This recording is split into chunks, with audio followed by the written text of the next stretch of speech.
Okay, this is Mitch for Indigenous Insights. On the line, we have Christine Awonohopay, and she's on the powwow committee.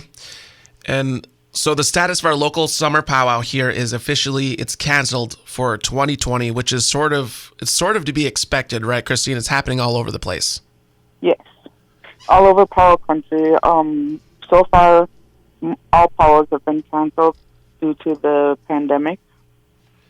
And for our powwow here, it was actually the tribal council's decision, right? You guys didn't vote on it or anything like that. That was a tribal council thing. Right. The tribal council made the decision to cancel the powwow due to funding issues, mostly. Due to funding issues. And I mean, it's a pretty big event. I mean, when does work usually begin for the powwow? And I'm talking like the first meeting. We have to decide on our head staff, who our head staff members are going to be. And once we have that decided, then we have to start, getting preparations together as to, like, hotel rooms and, where they're going to, of course, we get them set up at the hotel casino and stuff like that. But then we, start, once we get the flyer together and advertising for the powwow, which all that was already done and out, and we were getting people excited, and it was sad that we had to, backtrack and cancel. Yes. This was our 43rd annual powwow, and in 43 years, this is the first one that's ever been in the history of our powwow been canceled, as far as I know. Yeah, I mean, I wonder how many, that's got to be happening everywhere, too. Lots of annual powwows and stuff. I wonder what's going to happen with that. I mean, from a technical standpoint, can we still say annual after this year, all these different powwows? That's a good question. Very good question. I'm not sure. Yeah, it's kind of interesting. So you kind of talked about some of the work leading up to the powwow and also the funding. How much money is needed to put on such a big event like that? How much does have to go out? So our powwow, every powwow varies.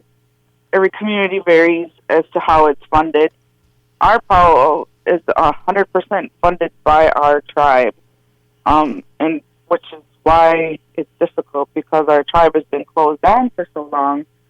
The funding is hard, difficult. We depend on, our powwow depends on the tribe, and so therefore, we're in a sticky situation. And like I said, every powwow, every community is different as to how their powwow is funded. Some communities raise their own money to fund their own powwows, so they might already have the money, banked. Yeah. But a lot of schools have to do that. Yeah, exactly. But it's a nice chunk of change, Some, our powwows, over $100,000 to put on our powwow. Okay. So that's what kind of looking for, just a kind of a number there, because I really have no idea, because you have you guys and then all the volunteers, the people in the parking lots, the security. How many people are actually with powwow committee and everybody else? How many people are working this event? Well, for the powwow committee, we have 5 powwow committee members who who organize it, put on the powwow. But then we have to hire employees, employees. And with that, then, like you said, we have parking attendants, we have security. Security usually start, like on a Wednesday, and they work all the way through to a Sunday. And then we have, registration people and, cleaning people, and maintenance usually comes in. And it takes a lot of people to put on our powwow, and it usually is, from all week, Yeah, and then there's the people in the arena too. They're there working also.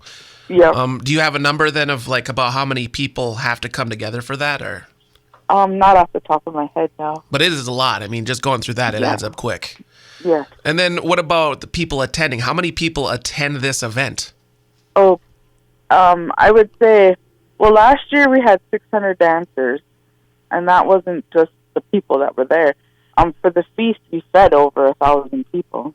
Yeah, I mean, it'd be a big number, but I was wondering if you guys track that at all, just like with the No, tents we coming don't in. have any way to actually track it because we don't pay to get in, or, you know what I mean? Yep, yep. So we don't really have any way to actually track how many people come in and out. Yeah, and I know I'm a terrible judge of that. So to me, 6 million. I think it's about 6 million people. I'm a bad judge at that, but I mean it's thousands of people, right? But Saturday night is our largest amount of crowd, I would say. So I mean, Saturday night it's packed.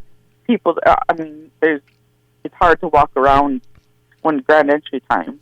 Yeah. So I mean, it's pretty packed down there. And it's just so fun, so much energy and stuff. But that's got to be one of the reasons that all these powwows are getting canceled. That's going to make people nervous here. I mean, it's coming up quick.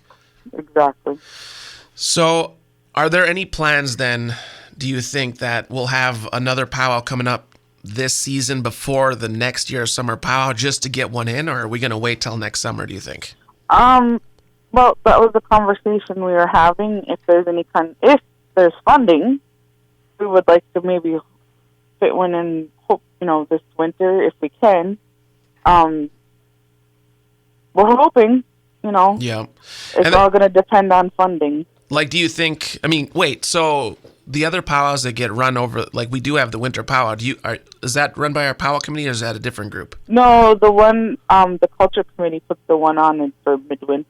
Okay. But, so do you think you guys would like group up for that one, or there be but another? in the past, we put on a New Year's Eve one before, and, we've put on other ones.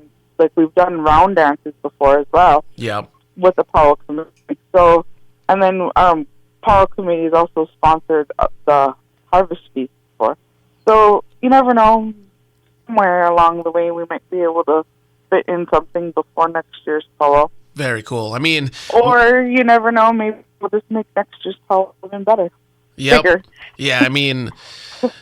Nobody knows what's going to happen with all this stuff going on, but it's cool to hear that you guys are active, you guys are on top of it, and you're going to hope to make something happen if it's possible. Yeah. So I want to get this out there for people interested in just keeping up with what you guys are doing, or even if somebody's interested in being on the powwow committee. How do you go about doing that? You guys have 5 members. Are you accepting members at this time, or no? No, we usually stick with the 5 members, but if anybody is interested in helping, we're always willing to help for people to help, but